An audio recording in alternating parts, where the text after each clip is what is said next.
Much like bowling, golf is a beloved hobby for millions around the world. But for the select few fortunate enough to make a living playing golf, there are other hobbies to fill the void.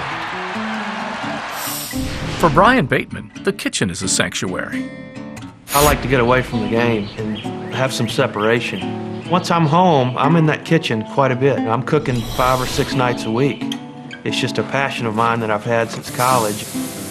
I cook a lot. I mean, I'm always into something in the kitchen. It just doesn't get old. I don't eat leftovers. And the reason I don't is because I like to cook. Come 2 or 3 o'clock in the afternoon, I'm in a cookbook or I'm on the Food Network trying to come up with something new to cook for the dinner that night. While Bateman prefers the kitchen, many players on tour spend their time off the course engaged in other sports. You got to think out your next shot when you play pool. It is very similar to golf. You kind of had a pre-shot routine where you're trying to make a shot, but you're also trying to leave it in the right spot for the next shot. Nice. I don't play as much anymore as I'd like to. I used to play quite a bit, but it's something I still enjoy doing.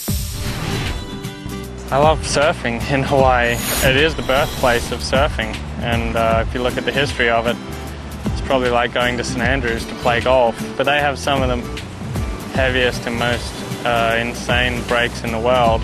There are certainly some fun spots to go, and I'm getting better at surfing, and I enjoy being in the water and around the beach. If I can get to a beach on my weeks off, then I'll be a happy man. Fishing is one of those things, you never know what you're going to get.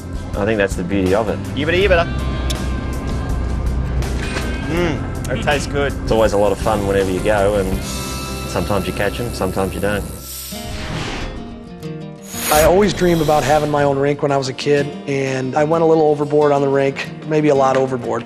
I put real boards up around, went a little crazy, but I'm so glad I did it. I'm out there more than the kids. Pass for one-timer.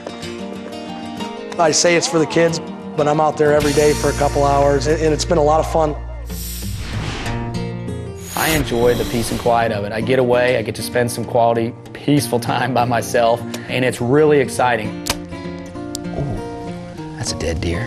When you're sitting there and that buck walks out, your blood just starts to rush, your heart starts to beat faster. It's a pretty cool feeling, and it's really exciting, but at the same time, a lot of peace and quiet and tranquility involved with it too. You don't get into these cars, you fall into them. Any guy or girl can fall in love with whatever motorsport, but for me it's been a bit in the family. My uncle, my dad, they love motorbikes, cars, and I was doing that driving around at 10, 12 years of age, getting used to those type of dynamics with vehicles. Every guy who loves motorsport or loves to do any driving or track events is always a frustrated wannabe race driver, so I better play good golf, retire quickly and go do that, huh? It's a little bit like golf. You kind of have to do the opposite of what you want to do all the time. My name's on the car, I can take you home. You know, naturally I'd want to keep my foot in the brake when I'm losing control. Just got to keep your foot in the accelerator. It was tough work, I've got to say. Certainly it takes a lot of faith in what you're doing, but I think once or twice I might have got you that I was destroying your car.